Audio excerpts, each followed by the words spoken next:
Welcome, everyone, to another episode of Spilling Tea. I am your host, Tiffany Daniels, and folks, we are once again talking about the Judge Rotenberg Center and their freaking show of horrors. Now, before we get into this article today, just a few words real quick. You are going to receive the link to this article in the description. Also coming with that, you're also going to be getting the link to the video that set all these other videos off and why all of a sudden with the ban are we recovering the JRC, because the ban was never enforced due to COVID and now they're appealing the ban. So you need to know exactly what is at stake here. So please watch all the videos. Also included is going to be the petition to the Judge Rotenberg Center to shut it all down.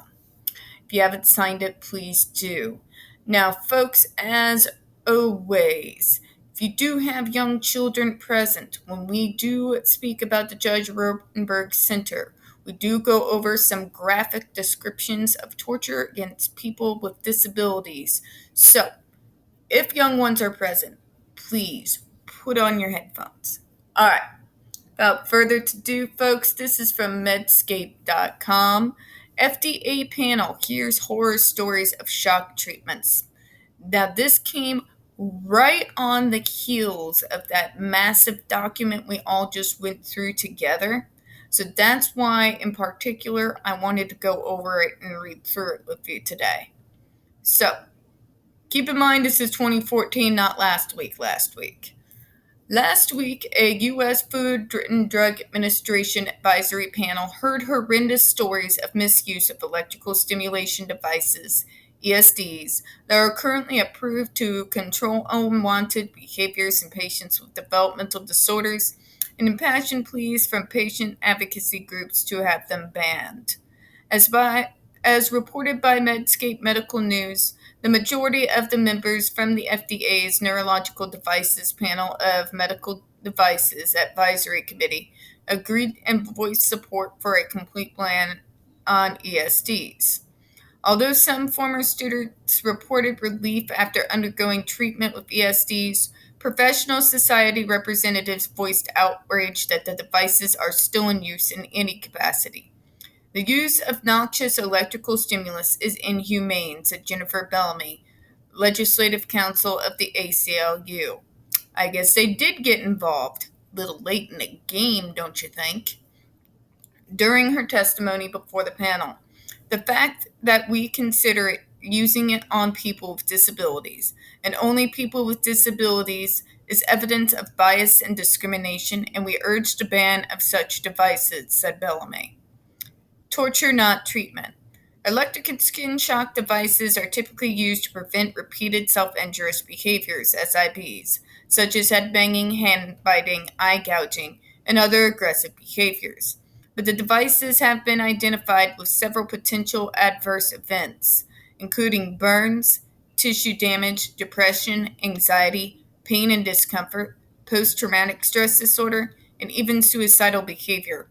Part of the reason the meeting was called was to determine whether such devices should be banned or placed under specific restrictions. Professional societies that made emotional representations to the panel included the Disability Law Center of Boston, Massachusetts, the National Association of State Directors of Developmental Disability Services, the National Association of Councils on Developmental Disabilities, as well as the ACLU. I guess late than never, right? Nancy Wise, co-director of the National Leadership Consortium on Developmental Disabilities, cited several examples of alleged misuse of ESDs that took place at the Judge Rotenberg Educational Center, JRC, which is a facility for developmentally disabled students in Massachusetts, where unwanted behaviors such as asking to go to the bathroom or complaining of pain were treated with electrical shocks. In 2010, Mental Disability Rights International issued a report entitled Torture, Not Treatment, that outlined in graphic detail the alleged abuses that took place at the JRC using ESDs. One girl was blind, deaf, and nonverbal and was moaning and rocking. Her moaning was like a cry. The staff shocked her for moaning, Turned out she had broken a tooth. Another child had an accident in the bathroom and was shocked, according to the MDRI. There are currently 4 FDA-cleared ESDs that are generally indicated to treat SIB in patients that are usually diagnosed as autistic or with intellectual and developmental disabilities, notes the FDA. In addition, the JRC uses 2 devices that have been modified from the FDA's cleared list and have not been approved for use. One of these puts out an average current that is 3 times stronger than anything approved by the FDA. While the use of skin shock is court approved, it is a rubber stamp process. In years of tracking the probate court approval process, we have not even found one case in which the request to use shock was denied, said Wise. Pretty telling, isn't it? She concluded by urging the FDA to ban all ESDs, including those that have been modified. We do not advocate the use of punishment techniques to deter challenging behaviors. Our overreaching goals are to ensure these people have the same rights as others in society, including the freedom from abuse, added Maureen Fitzgerald, Director of Disability Rights at the ARC of the United States. This device is used in the guise of treatment, but it is actually punishment. Using adversive procedures to change behaviors of people with developmental disabilities is dangerous and dehumanizing. It results in the loss of dignity, and it's unacceptable in a civil society, said Fitzgerald. Room for debate. Although some clinicians on the panel reported successful outcomes after the careful and judicious use of the devices in severe cases, the majority noted that there is currently insufficient evidence of efficacy. The majority of panel members are also noted that none of the currently approved treatment options are effective for individuals with SIB and aggressive behavior. But no psychiatric intervention is universally effective, said panel member Warren Bickel, PhD, from the Virginia Tech Carilion Institute in Roanoke. There are many therapies that have effect. We just don't know which works when for whom. I think the idea of defining refractory serious self-injury and then saying that if one treatment works for one group or one person, it should work for everybody is a mistake, added Scott Y. Kim, MD, PhD from the Clinical Center at the National Institute of Health. Finally, some damn sense from a freaking doctor. Can we please get rid of the cookie cutter approach? God. The panel also asked to consider whether the device or labeling restrictions would address the risks for adverse events associating with ESDs. The majority of the members said that no strategy would be workable. I'm not sure that there's anything that could be changed related to labeling at this point to take care of the problems we've had, said Daniel Armstrong, PhD, professor of pediatrics at the University of Miami Miller School of Medicine in Florida. The possible thing I see is that if individuals are engaging in behaviors that are life-threatening or involve sufficient potential loss or damage to an organ of themselves or another, perhaps the lowest level of the device could be used, he said. Oh my God. This is a non-validated technology, and I don't think mitigation can be discussed at this time, added Stephen Miles, MD, from the Center of Bioethics at the University of Minnesota Medical School in Minneapolis. The biggest debate, however, came during the discussion on whether there should be an official ban, and if so, how extensive it should be. Full ban recommended.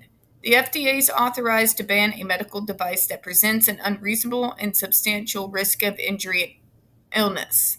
After all available data have been examined, according to the Section 516 of the Federal Food, Drug, and Cosmetic Act. The panel consensus was that these devices do present substantial and unnecessary risk and recommended a full ban, including for patients who are currently showing success with the treatment. If there is a ban, it should be applied to all of the devices in the distribution. The risk of the device is either unreasonable or it's not, said Erica Augustine, MD, a pediatric neurologist at the University of Rochester Medical Center in New York. Although several other panel members wanted to ban the prospective and not the retrospective, the majority said that it should be the same rule across the board. As for transitioning patients to new treatments, suggestions included doing so gradually during a period of 3 to 6 months. And if the behavior worsened during that period, a compassion exemption should be placed on the device. In other words, the issue of individualization is very important, summarized panel chair Linda J. Yang, MD, PhD, from the Department of Neurosurgery at the University of Michigan in Ann Arbor. At the meeting's conclusion, a representative from the FDA noted that although the organization was pleased to hear the various recommendations, it has not yet made any final decisions. Docket number FDA 2014 N0238 has been open for any individual to make public comments about a possible ban on ESDs until June the 24th. The FDA's 126-page executive summary, which was prepared before the meeting, can be downloaded from its website, which we've obviously, over several days, already gone over that. So, I do owe an apology, and I really hate apologizing to the ACLU, but apparently in 2014 they did finally step in and started to make themselves known after decades of being nowhere to be found. In my defense, probably how I didn't notice was in 2014.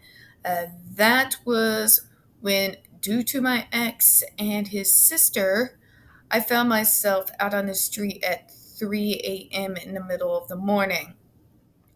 I had a lot going on at the time, and I wasn't able to be quite as active with the case. I was still involved, of course, but it wasn't the same constant stream of information as it had been up to that point.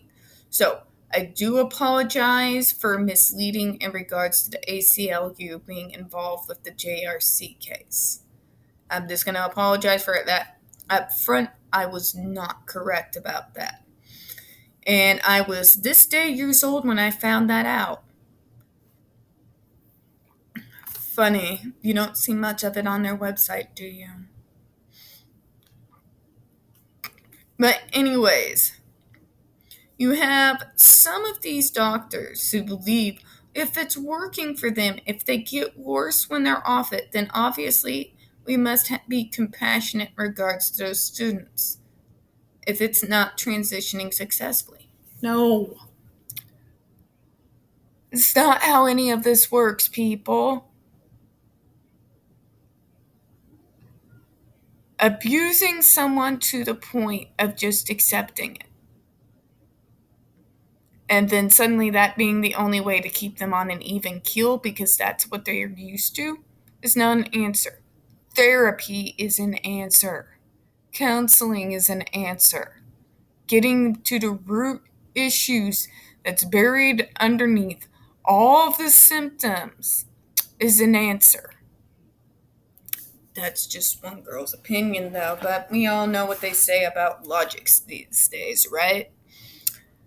Alright, so, anyways, guys, that's all I got for this afternoon. Now, before we go, coming up on 4:30 Central Time, 5:30 Central Standard Time, 10:30 UK time, I'm going to be going live from this channel with Phantasmagorical and Colonel Coots.